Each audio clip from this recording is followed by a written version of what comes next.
Okay, let's learn about hyperbolas. The first thing I want you to see is what a hyperbola looks like. So here is the graph of a hyperbola. So it has kind of two parts to it. One is kind of looks almost like a parabola going in one direction and then opening up in the other direction is another parabola. So this one is a vertical hyperbola. So it opens up and down. A horizontal one would open to the right and to the left. So there's horizontal or vertical hyperbolas. But it's a little deceptive. It looks almost like a parabola right now, but it actually is not a parabola. If I zoom out a little bit, so I'm just going to zoom out, just take a much bigger view of this. You can see that it doesn't really look like a U there, like a parabola looks. It looks like a V. So the sides, what's interesting, the sides of a hyperbola, we actually use dotted lines, and then we'll draw the hyperbola like inside of those. They hug up to the asymptotes there, and so hyperbola has actually the sides are kind of flat. They're kind of they're linear almost, or they approach a linear kind of a function. This is the formal definition of a hyperbola. Kind of looks a little bit like an ellipse. I want you to see what this looks like. Let's see. Go to this document. So the definition of ellipse is that the difference, so if I add up, take a point on the hyperbola, measure to focus 1, it's about 13.5, measure to focus 2, it's 5.4, if I subtract the 2, it's about 8. If I move this, you have a little longer there, 15.3, 7.3, subtract it, it's about 8. It doesn't matter where I move this, the difference is about 8 every time. So that's the definition of an ellipse. I also want you to see that ellipse is related to, actually a hyperbola is related to a circle and an ellipse. This is ellipse has two focus points. If I move these focus points so they're on top of each other, that's actually a perfect circle.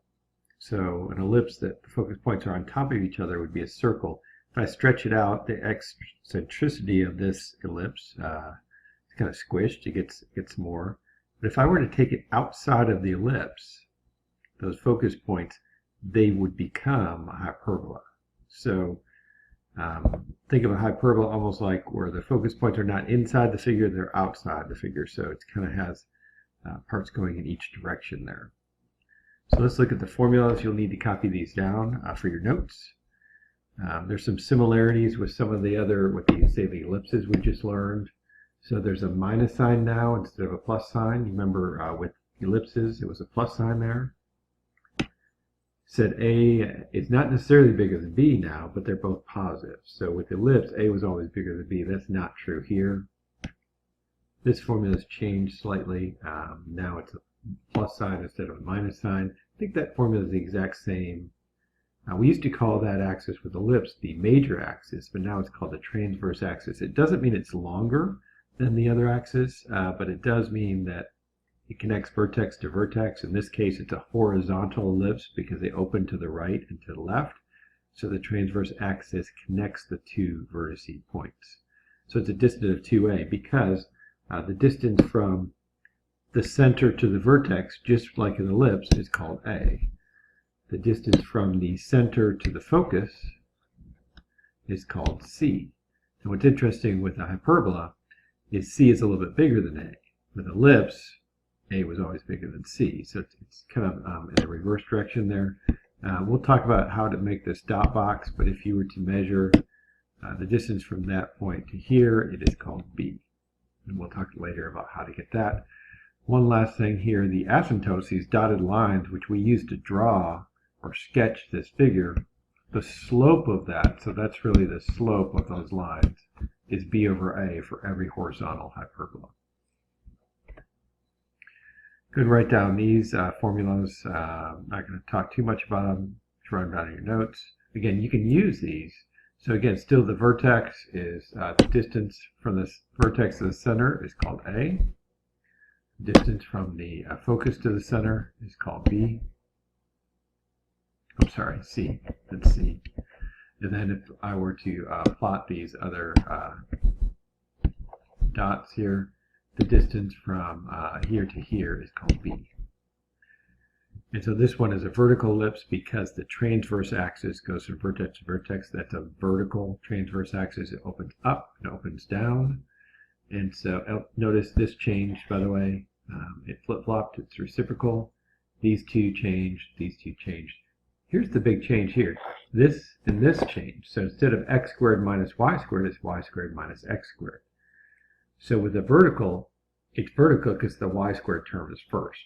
The y squared is positive. The x squared term is technically negative. You're subtracting x squared there. Write down these 5 steps for sketching a hyperbola. Just go ahead and write them in your notes, and we'll use those in just a second. So let's sketch this hyperbola. Just like an ellipse, we kind of start out the same way. We want this always to be equal to 1. So let's divide by whatever that is. In this case, 144. And you can use your calculator for this. That would be fine to divide these numbers. They're kind of big. So I get equals 1. Well, I don't need a calculator for that. 16 divided by 144. I think that goes in there 9 times. So that'd be 1 over 9. So this is y squared over 9. There's a minus sign there. And then 9 times 16 is 144. So this would be 1/16. So this would be x squared over 16. So we have this in nice, beautiful form here. You see the x squared term is first, x squared minus y squared. Therefore, we know it is a horizontal, sorry, I'm just going to write hyperbola, horizontal hyperbola. So it's going to have this kind of a look to it. It's going to open to the right and to the left. There's going to be some vertex points here. It's a vertex, it's a vertex. This from here to here is called the transverse axis, right? It's horizontal, so this is a horizontal hyperbola. So let's get some graph paper out and go ahead and graph this guy.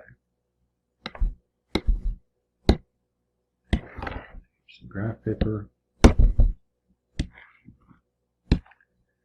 And let's start plotting. So the interesting thing here is we're going to plot this just like we do an ellipse to start with. So x is horizontal distance. And so this is, by the way, in the formula, this is a squared. So a would be 4. So horizontally, I'm going to move 4 to the right and 4 to the left. 1, 2, 3, 4. Because x is horizontal movement. This is my a squared, or b squared. And y is vertical movement. So I go, the square root of that is b. So I'm going to go up and down 3 units and make my points. Now, in the past, with ellipse, we've just gone ahead and drawn the ellipse. I don't know if you see it. There's kind of a box there. I'm just going to draw it in temporarily and kind of erase it. There's a rectangle or a box that goes around that hits all 4 of those points. Those points are almost like the midpoints of the rectangle. So what I want you to do is actually fill in the corners there of that box. I call this the dot box or the center box. So I'm filling in, there's kind of a rectangle that those 4 points make. The reason we did rectangles, the second step for sketching an ellipse, is just to, basically, it's hard to draw a smartboard here, but a dotted line for an asymptote, dotted line, it's going to go through the corners of the box. So you don't really have to pay attention to the slope if you just connect the corners of the box. So I've drawn my asymptotes. I need to identify the vertices. Well, this is a horizontal ellipse. That means horizontal hyperbola. So this point off on the right here is one of the vertices. This point on the left is one of the vertices. If it was a vertical hyperbola, this one would be a vertex and this would be a vertex. And once you've done all that, all you do is sketch the hyperbola. Well, think of this like a fence. It's kind of stuck here, so it's going to hug up to the fence. And hug up, it's like a boundary it can't cross. And here's going to hug up to the fence, and here's going to hug up to the fence. And you've got a beautiful graph there. There's one more thing I could ask, which I could say, where are the focus points? Well, I know they're somewhere in this area, and maybe somewhere over here as well. But I don't know exactly where they are. I need to find that value of c.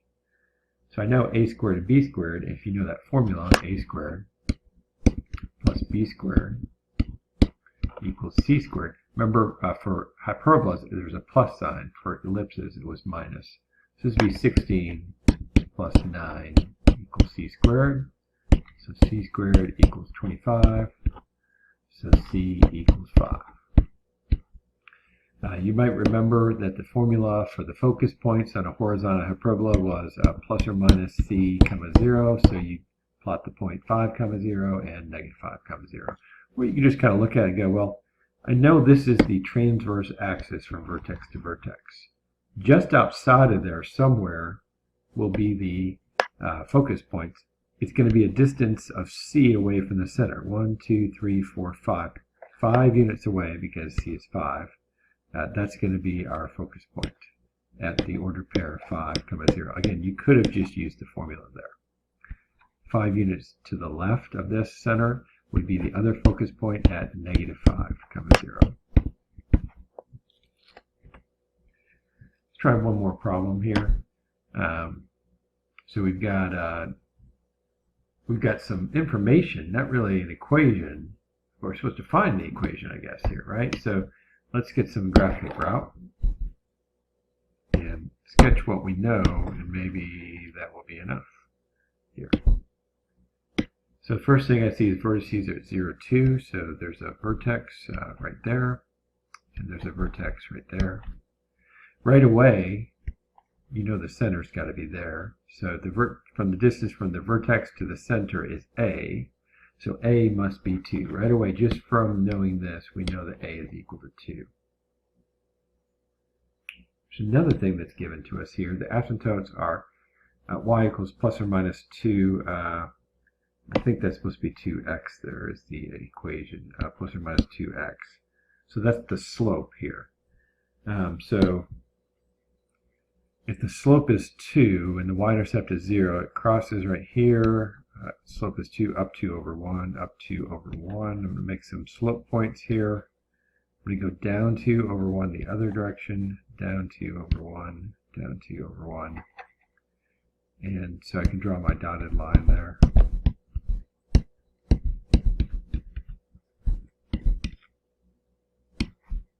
It's one of my asymptotes. Another one has a slope of negative 2 with a y-intercept of 0, so up 2 over 1 the other way, up 2 over 1 the other way, or down 2 over 1 the other way.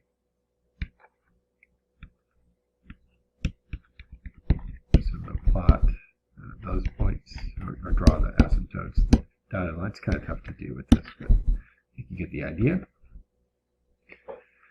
I know A, but I don't know what B is right now. There's a number of different ways to get this. Some students are very graphical. They can see the vertex is here, and they see the dot box. Like they see that this makes a rectangle, and it goes through the vertex there. And so you've got all the points on your dot box there. And you can draw it and kind of think it through, well, B must be equal to 1, and they've got it. But if you're not like that, that's okay. Look back at your formula for the equation of the asymptotes for, let's see, this is what type? That's a vertex and a vertex, so this is a vertical. It's going to open up and open down from those 2 points, so it's a vertical one. Let's look back at the formulas